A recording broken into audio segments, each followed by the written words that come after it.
नमस्कार दोस्तों। आज मैं आपके लिए एक ऐसी कहानी लेकर आया हूं जो आपको रातों की नींद उड़ाने पर मजबूर कर देगी।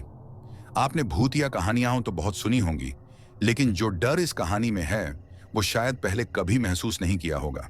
इसीलिए अगर आप हमारी कहानियों के सच्चे फैन हैं तो चैनल को अभी सब्सक्राइब करें और वीडियो को लाइक करें, क्योंकि ये कहानी आपको अंदर तक झकझोर कर रख देगी।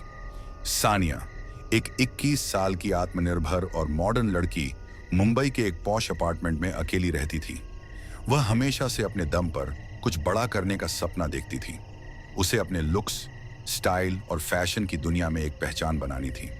इंस्टाग्राम पर हजारों फॉलोअर्स, ब्रांड्स के साथ कोलैब और लग्जरी लाइफस्टाइल, यही उसकी जिंदगी थी। सानिया का जन्म एक मध्यम वर्गीय परिवार में हुआ था, लेकिन उसने हमेशा बड़ी सोच रखी। बचपन से ही वह अपने माता पिता से अलग राय रखती थी। जहां उसकी मां चाहती थी कि वह पढ़ाई पर ध्यान दे और किसी अच्छी कंपनी में नौकरी करे, वहीं सानिया का सपना था कि वह ग्लैमर और फैशन इंडस्ट्री में अपना नाम बनाए। लाइफ सिर्फ जीने के लिए नहीं होती, लाइफ को स्टाइल में जीना पड़ता है, ये उसका पसंदीदा डायलॉग था। मुंबई आने के बाद उसने फ्रीलांस मॉडलिंग और सोशल मीडिया इन्फ्लुएंसर के रूप में अपना करियर बनाना शुरू किया। ब्रांड्स के लिए फोटोशूट्स, पार्टियों में जाना, नए ट्रेंड्स फॉलो करना, यही उसकी दिनचर्या थी। उसे खास तौर पर परफ्यूम्स का बहुत शौक था। उसके कमरे में अलग अलग इंटरनेशनल ब्रांड्स के परफ्यूम्स की एक पूरी कलेक्शन थी। उसे लगता था कि एक अच्छी खुशबू किसी भी इंसान को आकर्षक बना सकती है। लेकिन सानिया को इस बात का अंदाजा नहीं था कि उसकी यह छोटी सी पसंद उसकी जिंदगी का सबसे बड़ा खतरा बन जाएगी। सानिया की जिंदगी उतनी ही तेज और रंगीन थी जितना कि मुंबई शहर। दिन में वह अलग अलग ब्रांड्स के लिए फोटोशूट्स करवाती, सोशल मीडिया पर कंटेंट पोस्ट करती और रात में लग्जरी पार्टियों में शामिल होती। हर दिन उसके नए प्लान होते, नए लोग, नए प्रोजेक्ट्स और नए ब्रांड्स। उसकी सोशल मीडिया प्रोफाइल चमकदार थी। इंस्टाग्राम पर लाखों फॉलोअर्स, स्टाइलिश फोटोशूट्स और महंगे ब्रांड्स की प्रमोशन डील्स। सानिया का सपना धीरे धीरे पूरा हो रहा था, लेकिन इसके लिए उसे मेहनत भी बहुत करनी पड़ती थी। हर सुबह उठकर सबसे पहले वह अपना फोन चेक करती, ईमेल्स पढ़ती और अपने दिन की प्लानिंग करती। इसके बाद जिम, फिर किसी नए कैफे में लंच और फिर शाम को शूट या किसी ब्रांड मीटिंग के लिए जाना। उसकी जिंदगी एक परफेक्ट शेड्यूल में चल रही थी, बिल्कुल वैसी जैसी उसने हमेशा चाही थी। लेकिन इस चकाचौंध भरी जिंदगी में एक चीज थी जो उसे सबसे ज्यादा पसंद थी, परफ्यूम। सानिया का मानना था कि एक इंसान की पहचान उसकी खुशबू से होती है। वह कभी भी बिना परफ्यूम लगाए घर से बाहर नहीं निकलती थी। परफ्यूम सिर्फ एक खुशबू नहीं, बल्कि एक एटीट्यूड होता है। वह अक्सर अपनी दोस्त रिया से कहती। उसके पास दर्जनों एक्सपेंसिव परफ्यूम्स थे, लेकिन उसे सबसे ज्यादा पसंद थे वो परफ्यूम्स जिनकी खुशबू गहरी, रहस्यमयी और आकर्षक होती थी। लेकिन उसे इस बात का अंदाजा नहीं था कि एक खास परफ्यूम उसकी जिंदगी को पूरी तरह बदलने वाला था। सानिया की जिंदगी रफ्तार से भाग रही थी। उसका पूरा दिन फोटोशूट्स, ब्रांड्स के साथ मीटिंग्स, सोशल मीडिया पर नई पोस्ट डालने और दोस्तों के साथ घूमने फिरने में निकल जाता। वो दिन ब दिन और ज्यादा बिजी होती जा रही थी, लेकिन उसे यही पसंद था। उसे इस भीड़ भाड़ भरी लाइफस्टाइल में ही सुकून मिलता था। लेकिन इस ग्लैमरस जिंदगी के पीछे उसकी एक और सच्चाई थी। वो अकेली थी। रात को जब वो अपने 14वें फ्लोर के अपार्टमेंट में लौटती तो अक्सर कमरे की खामोशी उसे चुभती। कभी कभी उसे लगता कि इतनी बड़ी दुनिया में वो पूरी तरह अकेली है। हजारों लोग उसे फॉलो करते थे, लेकिन असल जिंदगी में उसके पास गिनती के ही दोस्त थे। उसकी बेस्ट फ्रेंड रिया थी, जो अक्सर उसके साथ पार्टीज और ट्रिप्स पर जाती। लेकिन बिजी शेड्यूल की वजह से अब उनकी बातें भी कम होने लगी थीं। उस रात भी कुछ ऐसा ही हुआ। सानिया पूरे दिन की थकान के बाद घर लौटी। रात के करीब 1:30 रहे थे। वो अपने बेडरूम में गई और खुद को शीशे में देखने लगी। चेहरे पर हल्की थकान थी, लेकिन फिर भी उसकी आंखों में वही चमक थी। उसने बालों को खोला और जल्दी से कपड़े बदले, फिर सीधे बेड पर जाकर लेट गई। कमरे में हल्का अंधेरा था, सिर्फ खिड़की के बाहर की स्ट्रीट लाइट की रोशनी अंदर आ रही थी। जैसे ही उसने आंखें बंद की, उसे महसूस हुआ कि कमरे में कुछ बदला बदला सा है। अचानक उसे ऐसा लगा जैसे कोई बहुत धीमे से फुसफुसा रहा हो। सानिया का दिल तेजी से धड़कने लगा। उसने झट से आंखें खोल दी और चारों तरफ देखा। कमरा बिल्कुल वैसा ही था जैसा उसे छोड़कर वो सोई थी। शायद ज्यादा थक गई हूं, उसने खुद को समझाया और फिर से आंखें बंद कर लीं। लेकिन जैसे ही उसने करवट ली, उसे अपनी गर्दन पर हल्की ठंडक महसूस हुई। ठीक उसी वक्त कमरे की खिड़की के शीशे पर किसी ने जोर से दस्तक दी। धड़ धड़ धड़। सानिया का पूरा शरीर सुन्न पड़ गया। उसका अपार्टमेंट 14वीं मंजिल पर था। इतनी ऊंचाई पर खिड़की पर दस्तक कौन दे सकता था? सानिया घबराकर उठ बैठी। खिड़की पर दस्तक की आवाज अब भी गूंज रही थी, लेकिन जब उसने हिम्मत करके देखा तो वहां कोई नहीं था। 14वीं मंजिल पर किसी का खड़ा होना नामुमकिन था, लेकिन उसे साफ महसूस हुआ था कि कोई वहां मौजूद था। उसने खुद को समझाने की कोशिश की कि यह सिर्फ उसकी थकान का असर है। वह पानी पीने के लिए किचन में गई, लेकिन वहां पहुंचते ही उसे ऐसा लगा जैसे कोई पीछे खड़ा उसे घूर रहा हो। उसने झटके से पीछे देखा, लेकिन वहां कुछ नहीं था। वह तेजी से बेडरूम में लौट आई और लाइट ऑन कर दी, लेकिन तभी उसे एहसास हुआ कि कमरे में हवा पहले से ज्यादा ठंडी हो गई थी, जैसे कोई अदृश्य चीज वहां से गुजरी हो। अगली सुबह जब सानिया उठी तो उसे अपने गले पर हल्के नीले निशान दिखे, जैसे किसी ने जोर से पकड़ रखा हो। पहले तो उसे लगा कि ये किसी तकिए के दबाव की वजह से होंगे, लेकिन जब उसने बाथरूम के शीशे में देखा तो उसे ऐसा लगा जैसे कोई परछाई उसके पीछे खड़ी हो और पल भर में गायब हो गई। अब सानिया को लगने लगा कि यह सिर्फ थकान या वहम नहीं है, कुछ था जो उसे देख रहा था। सानिया ने खुद को समझाने की बहुत कोशिश की कि यह सब सिर्फ उसका वहम है, लेकिन अजीब घटनाएं धीरे धीरे बढ़ने लगीं। रात के वक्त उसे महसूस होता कि कोई उसके बेड के पास खड़ा है, मगर जब वो लाइट ऑन करती तो वहां कुछ नहीं होता। कभी कभी उसे ऐसा लगता कि कोई धीमी आवाज में उसका नाम ले रहा है, लेकिन जब वह ध्यान से सुनती तो सिर्फ कमरे की खामोशी उसे घेर लेती। एक रात जब वह सो रही थी तो अचानक उसकी आंख खुली और उसने देखा कि उसकी अलमारी का दरवाजा थोड़ा सा खुला हुआ था। उसे याद था कि उसने उसे बंद किया था। जैसे ही वह उठी और अलमारी की तरफ बढ़ी, दरवाजा अपने आप जोर से बंद हो गया। अब उसे यकीन होने लगा कि कुछ है जो उसके आसपास मौजूद है। अगले दिन वह अपनी दोस्त रिया से मिलने गई और उसे सारी बात बताई। रिया ने पहले तो मजाक उड़ाया, लेकिन जब सानिया ने उसे अपने गले पर पड़े निशान दिखाए तो वह भी डर गई। रिया ने उसे सलाह दी कि वह किसी मौलवी या पंडित से बात करे, लेकिन सानिया को यह सब बेकार की बातें लगती थीं। उसे लगा कि यह सिर्फ मानसिक तनाव की वजह से हो रहा है। उसने सोचा कि अगर वो अपने बिजी शेड्यूल में खुद को और व्यस्त रखेगी तो ये सब चीजें अपने आप बंद हो जाएंगी। लेकिन वो यह नहीं जानती थी कि अब तक बहुत देर हो चुकी थी। सानिया अब पूरी तरह से डर चुकी थी। उसे हर रात महसूस होता कि कोई उसके बेड के पास खड़ा है, उसे घूर रहा है, उसके करीब आ रहा है। लेकिन अब चीजें और भी ज्यादा डरावनी होने लगी थीं। रात को सोते वक्त उसे ऐसा महसूस होने लगा जैसे कोई उसके शरीर को छू रहा हो। कभी उसके बालों को कोई पीछे हटाता, कभी उसके गले पर हल्का स्पर्श महसूस होता, और कभी कभी तो ऐसा लगता जैसे कोई अदृश्य ताकत उसके शरीर पर अपना हक जता रही हो। एक रात जब वह सो रही थी तो अचानक उसकी सांसें तेज हो गईं। उसे महसूस हुआ कि कोई उसके ऊपर झुका हुआ है।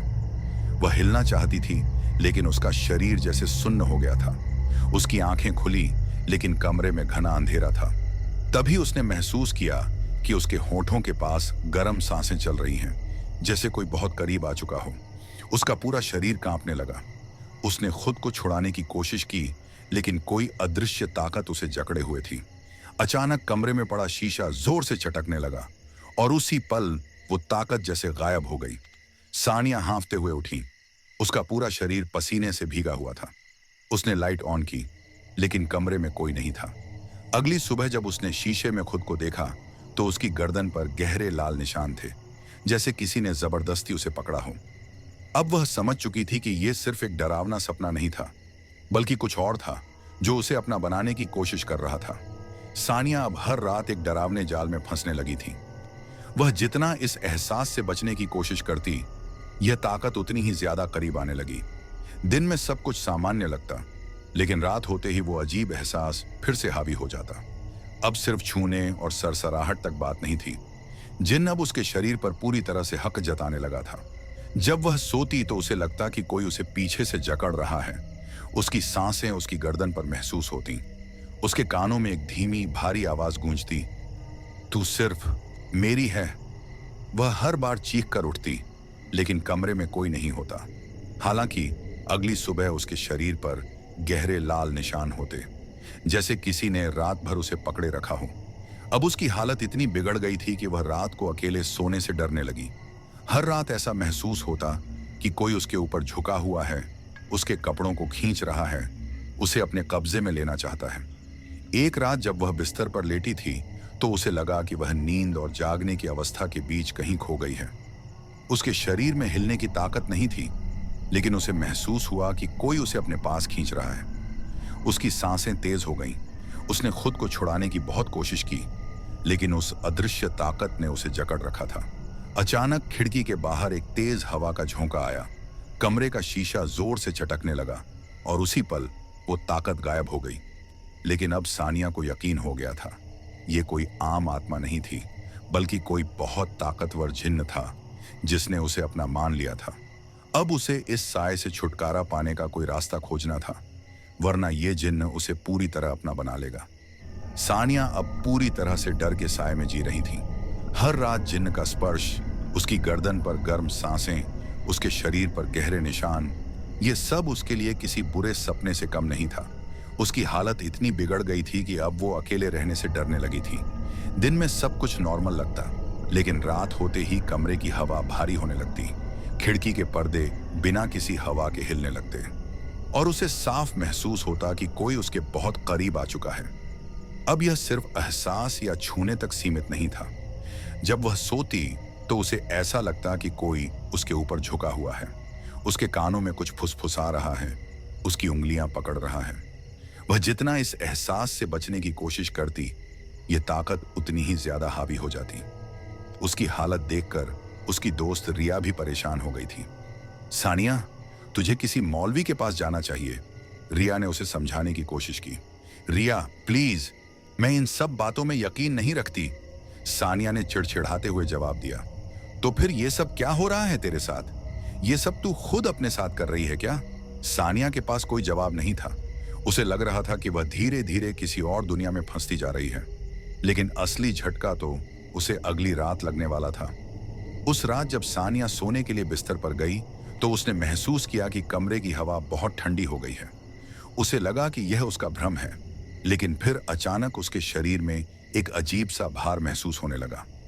ऐसा लग रहा था कि कोई उसके ऊपर बैठ गया हो। उसकी सांसें तेज होने लगीं, उसका शरीर पूरी तरह से सुन्न पड़ गया। उसने अपनी आंखें खोलने की कोशिश की, लेकिन जैसे कोई अदृश्य ताकत उसकी पलकें बंद किए हुए थी। और फिर उसने कानों के पास किसी की भारी सांसों की आवाज सुनी। अब तू सिर्फ मेरी है। उसका पूरा शरीर कांप उठा। यह कोई सपना नहीं था। अचानक उसने अपनी गर्दन पर किसी के होंठों का एहसास महसूस किया। अब उससे सहन नहीं हुआ। उसने पूरी ताकत लगाकर खुद को छुड़ाने की कोशिश की और तेज चीख पड़ी। उसी पल कमरे की लाइट झपकने लगी, खिड़की जोर से खुल गई और तेज हवा चलने लगी। वह हांफते हुए उठी और लाइट ऑन की। कमरे में कोई नहीं था, लेकिन बेडशीट पर गहरे उंगलियों के निशान थे, जैसे किसी ने उसे जबरदस्ती पकड़ा हो। अब सानिया समझ चुकी थी कि यह कोई भ्रम नहीं था, बल्कि कोई जिन्न सच में उसके साथ था और अब उसे छोड़ने वाला नहीं था। अब उसके पास सिर्फ एक ही रास्ता था, इस जिन्न से छुटकारा पाने का कोई तरीका ढूंढना, इससे पहले कि वो पूरी तरह उस पर हावी हो जाए। सानिया अब पहले जैसी नहीं रही थी। उसकी आंखों के नीचे गहरे काले घेरे बन चुके थे। उसकी हंसी कहीं खो गई थी और उसकी जिंदगी अब सिर्फ डर और बेचैनी में बीत रही थी। उसे अब आदत हो गई थी कि रात के किसी भी पहर उसका शरीर सुन्न पड़ जाएगा, उसकी सांसें तेज हो जाएंगी और उसे महसूस होगा कि कोई अदृश्य ताकत उसके ऊपर झुकी हुई है। लेकिन अब यह सिर्फ छूने और महसूस करने तक सीमित नहीं था। अब वो अकेले में खुद से बातें करने लगी थी। कभी कभी जब वो शीशे में देखती तो उसे ऐसा लगता कि उसके पीछे कोई खड़ा है, लेकिन जब वो पलट कर देखती तो वहां कुछ नहीं होता। एक दिन जब वो अपने बेडरूम में बैठी थी तो अचानक उसे अपने कान के पास एक गर्म सांस का एहसास हुआ। सानिया, यह आवाज बिल्कुल उसके कान के करीब थी, इतनी करीब कि उसे लगा कोई उसके बहुत पास खड़ा होकर बोल रहा हो। उसका पूरा शरीर झंझना उठा। उसने डर कर पीछे देखा, लेकिन वहां कुछ नहीं था। लेकिन तभी उसके कानों के पीछे किसी ने हल्के से छू लिया। वह डर से चीख पड़ी और कमरे की सारी लाइट जला दी। अब वो इस डर के साथ नहीं जी सकती थी। उसे किसी की मदद की जरूरत थी। अगले दिन सानिया ने अपनी दोस्त रिया को बुलाया और उसे सब कुछ बताया। रिया पहले तो उसे देखकर घबरा गई, लेकिन फिर बोली, सानिया, तू जिस चीज से गुजर रही है ये कोई आम बात नहीं है। हमें किसी से मदद लेनी होगी। सानिया अब भी इस पर पूरी तरह विश्वास नहीं कर पा रही थी, लेकिन उसके पास कोई और रास्ता भी नहीं था। रिया उसे अपने एक जानने वाले मौलवी साहब के पास लेकर गई। मौलवी साहब ने सानिया को ध्यान से देखा और उसकी हालत देखकर बोले, तुम पर कोई चीज सवार हो चुकी है। ये कोई आम आत्मा नहीं, बल्कि एक जिन्न है जिसने तुम्हें अपना बना लिया है। सानिया का पूरा शरीर सिहर उठा। पर क्यों? मैंने तो कुछ भी नहीं किया। मौलवी साहब ने कुछ देर तक चुप रहकर उसकी ओर देखा और फिर धीरे से बोले, तुमने कोई ऐसी चीज इस्तेमाल की है जो उसकी दुनिया से जुड़ी थी। कोई खुशबू, कोई चीज जो उसकी मौजूदगी को खींच लाई। सानिया को कुछ समझ नहीं आया, लेकिन उसे इतना एहसास हो चुका था कि अब उसके पास बहुत कम समय बचा था। अगर उसने जल्दी कुछ नहीं किया तो वो उस जिन्न के कब्जे से कभी नहीं बच पाएगी। मौलवी साहब की बातों ने सानिया के होश उड़ा दिए थे। कोई चीज जो उसकी दुनिया से जुड़ी थी, ये शब्द उसके दिमाग में गूंज रहे थे, लेकिन उसे समझ नहीं आ रहा था कि ऐसा क्या था जो उसने इस्तेमाल किया था। क्या यह जिन्न मुझे मारना चाहता है? सानिया ने घबरा कर पूछा। मौलवी साहब ने गंभीर स्वर में जवाब दिया, नहीं, यह तुम्हें मारना नहीं चाहता, बल्कि तुम्हें पूरी तरह कब्जे में लेना चाहता है। यह तुम्हें अपनी बना चुका है और अब तुम्हें किसी और के साथ नहीं देख सकता। सानिया का दिल जोर से धड़कने लगा। इसका मतलब कि अगर तुमने इसे जल्द नहीं रोका तो यह तुम्हारी जिंदगी को पूरी तरह अपने काबू में कर लेगा। तुम्हें कभी किसी और इंसान से जुड़ने नहीं देगा। तुम्हारी सोच, तुम्हारी भावनाएं, यहां तक कि तुम्हारा शरीर भी अब इसके कब्जे में रहेगा। सानिया के रोंगटे खड़े हो गए। उसे याद आया कि कैसे जब भी वह किसी आदमी से मिलती थी उसे घबराहट महसूस होती थी। अब उसे समझ आ रहा था कि क्यों उसे बार बार ऐसा एहसास होता था कि कोई अदृश्य ताकत उसे जकड़ रही है, उसे छू रही है, उसे अपनी तरफ खींच रही है। यह जिन्न किसी प्रेमी की तरह उसके साथ बर्ताव कर रहा था। उस रात सानिया अपने बेडरूम में सोने की कोशिश कर रही थी, लेकिन उसका दिल तेजी से धड़क रहा था। उसे महसूस हो रहा था कि वो फिर आएगा। रात के 2 बज रहे थे। कमरे में हल्की ठंडक बढ़ने लगी। उसके बिस्तर के पास रखा शीशा धुंधला पड़ गया, जैसे किसी ने उस पर सांस छोड़ी हो। वह घबरा कर उठी और कमरे की लाइट ऑन करने लगी, लेकिन तभी कोई अदृश्य ताकत उसे जोर से बिस्तर पर दबाने लगी।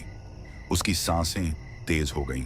वो हिलना चाहती थी, लेकिन ऐसा लग रहा था जैसे उसके हाथ पैर बंध गए हों। तभी उसे महसूस हुआ कि कोई उसके चेहरे के करीब आ रहा है, उसकी गर्दन को हल्के से सहला रहा है। फिर वही भारी गहरी आवाज उसके कानों में गूंजी, तू सिर्फ मेरी है।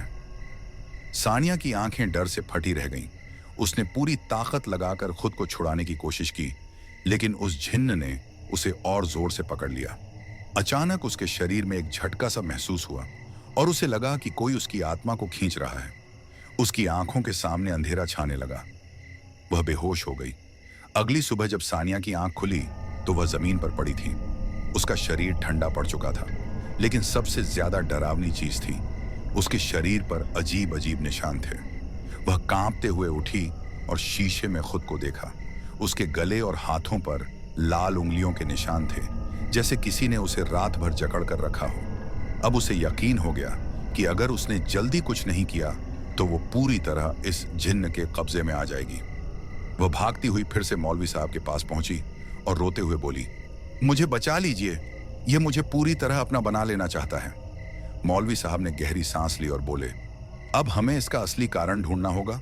तुमने ऐसा क्या किया था जिससे यह तुम्हारी जिंदगी में आया? सानिया ने सोचना शुरू किया और तभी अचानक उसके दिमाग में एक अजीब एहसास हुआ। क्या यह उस रात हुआ था जब उसने पार्टी से पहले एक नया परफ्यूम इस्तेमाल किया था? क्या यह वही परफ्यूम था जिसने इस जिन्न को उसकी तरफ आकर्षित किया था? अब उसे सब समझ में आ रहा था, लेकिन सवाल यह था कि क्या वह अब इससे छुटकारा पा सकती थी? सानिया की आंखें चौड़ी हो गईं। उसके जहन में बीते कुछ हफ्तों की यादें दौड़ने लगीं। क्या यह सब उस परफ्यूम की वजह से हुआ था? उसे याद आया कि पार्टी की रात उसने पहली बार वो खास परफ्यूम लगाया था जिसका नाम था black oud the Arabian secret. वह एक महंगा एक्सक्लूसिव परफ्यूम था जो उसे एक मिस्ट्री बुटीक से मिला था। परफ्यूम की खुशबू बहुत अलग थी, गहरी, तीखी और थोड़ी अजीब। लेकिन उसे लगा था कि यह उसे और आकर्षक बना देगा। अब उसे एहसास हुआ कि उस परफ्यूम को लगाते ही चीजें बदलने लगी थीं। मौलवी साहब ने गंभीर स्वर में कहा, बेटा, यह कोई साधारण इत्र नहीं था। कुछ परफ्यूम्स पर जिन्नात का कब्जा होता है। इनकी खुशबू कुछ ताकतों को अपनी ओर खींचती है। शायद इसी खुशबू की वजह से वह जिन्न तुमसे बंध गया। सानिया का पूरा शरीर सिहर उठा। तो अब मैं क्या करूं?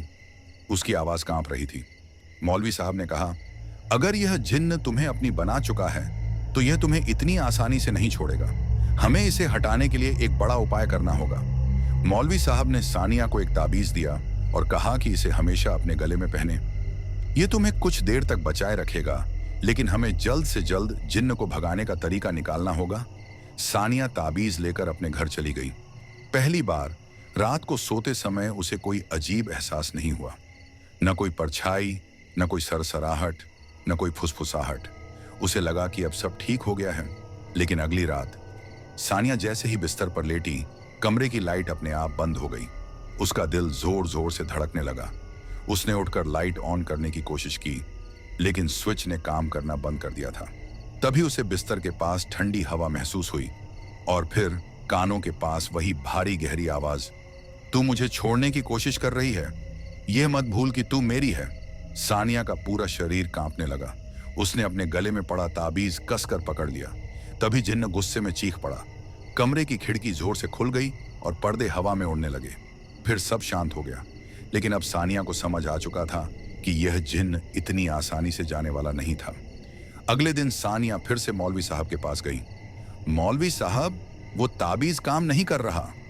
मौलवी साहब ने गंभीरता से उसकी बात सुनी और बोले, हमें इसे हमेशा के लिए हटाने के लिए बड़ा हवन करना होगा, लेकिन इसके लिए तुम्हें वो परफ्यूम लाकर देना होगा जिससे ये सब शुरू हुआ था। सानिया घबराई हुई थी।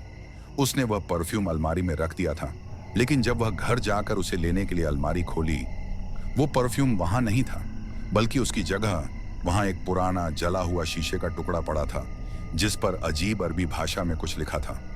अब यह लड़ाई और भी खतरनाक होने वाली थी। सानिया के हाथों से पसीना टपकने लगा।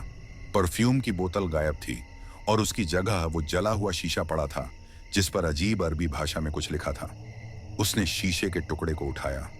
उसी पल पूरे कमरे में एक अजीब सी सरसराहट गूंजने लगी। खिड़कियां अपने आप जोर जोर से पटकने लगीं और बत्तियां बार बार झपकने लगीं। फिर वो आवाज आई, सानिया, तुझे मेरी होनी ही थी। उसके कानों के पास ठंडी सांसों का एहसास हुआ और फिर कोई अदृश्य ताकत उसे जोर से पीछे खींचने लगी। उसका शरीर हवा में उठा और वह जोर से दीवार से जा टकराई। वह दर्द से कराह उठी। तभी अचानक उसके गले में पड़ा ताबीज जलने लगा और जिन्न एक भयानक चीख के साथ पीछे हट गया। सानिया किसी तरह उठी और भागती हुई मौलवी साहब के पास पहुंची। वो पहले से ही तैयार थे। उन्होंने शीशे के उस टुकड़े को देखा और गहरी आवाज में बोले, इसमें उस जिन्न का नाम लिखा हुआ है, अब हमें इसे जलाना होगा। सानिया और मौलवी साहब पुराने कब्रिस्तान के पास एक हवन करने पहुंचे। जैसे ही उन्होंने शीशे को आग में डाला, हवा तेजी से चलने लगी। अचानक वो जिन्न प्रकट हुआ, गहरे काले धुएं की तरह आग के चारों ओर घूमता हुआ। मैं इसे नहीं छोड़ सकता, जिन्न की आवाज गूंजी। मौलवी साहब ने मंत्र पढ़ने शुरू किए और आग की लपटें और तेज हो गईं। सानिया जमीन पर गिर पड़ी। उसका शरीर कांप रहा था। जिन्न की चीखें तेज होने लगीं। वो आग के बीच में कसमसाने लगा और फिर अचानक एक जोरदार धमाके के साथ गायब हो गया। सब कुछ शांत हो गया। सानिया की जिंदगी वापस नॉर्मल होने लगी। अब उसे कोई सरसराहट, कोई परछाई, कोई स्पर्श महसूस नहीं होता था। लेकिन उसने हमेशा के लिए कुछ चीजें छोड़ दी। देर रात अकेले बाहर जाना और अजनबी चीजों को बिना सोचे समझे इस्तेमाल करना। एक दिन जब वह अपनी अलमारी साफ कर रही थी, उसे एक जली हुई परफ्यूम की बोतल मिली। उस पर अब कोई लेबल नहीं था। उसने डर के मारे उसे उठाकर कूड़े में फेंक दिया। लेकिन जैसे ही बोतल डस्टबिन में गिरी, कमरे में हल्की सी फुसफुसाहट गूंजी। मैं अभी गया नहीं हूं। सानिया का दिल तेजी से धड़कने लगा। क्या वो जिन्न सच में खत्म हो गया था या वो अब भी कहीं छिपा हुआ था, वापस आने के इंतजार में? तो दोस्तों, ये थी हमारी आज की कहानी, परफ्यूम का जिन्न। उम्मीद है इस कहानी ने आपको रोमांच और डर दोनों का एहसास कराया होगा। अगर आपको ये कहानी पसंद आई तो वीडियो को लाइक करें, चैनल को सब्सक्राइब करें और बेल आइकन दबाना न भूलें ताकि आप हमारी अगली डरावनी कहानियों को मिस न करें। आपकी राय हमारे लिए बहुत जरूरी है, तो कमेंट में बताइए कि कहानी का कौन सा हिस्सा आपको सबसे ज्यादा डरावना लगा। मिलते हैं अगली डरावनी और सस्पेंस से भरी कहानी में। तब तक रात में अकेले सोने से बचें